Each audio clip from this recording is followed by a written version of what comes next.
Ben ritrovati al meteo. Il tempo sarà asciutto sulle nostre regioni, ma vediamo il dettaglio di mercoledì 12 dicembre.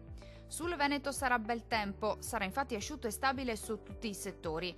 Ampio soleggiamento ovunque, con il cielo che si presenterà sereno o al massimo poco nuvoloso. Non sono attese precipitazioni particolarmente degne di nota. Temperature in ulteriore calo, con minime tra -3 e 0 gradi. Valori massimi compresi invece tra 4 e 8 gradi. Diamo ora uno sguardo al Friuli Venezia Giulia. Non cambia di molto la situazione, anche sulla nostra regione il tempo si manterrà buono e anche ampiamente soleggiato, con cielo poco nuvoloso, salvo per qualche addensamento sulle aree montuose, ma senza ulteriori conseguenze.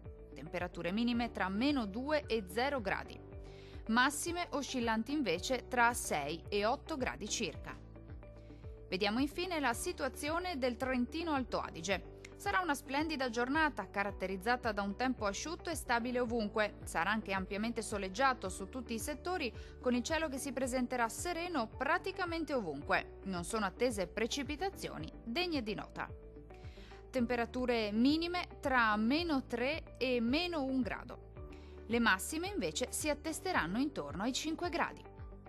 Dal meteo di Antenna 3 per ora è tutto. Arrivederci al prossimo aggiornamento.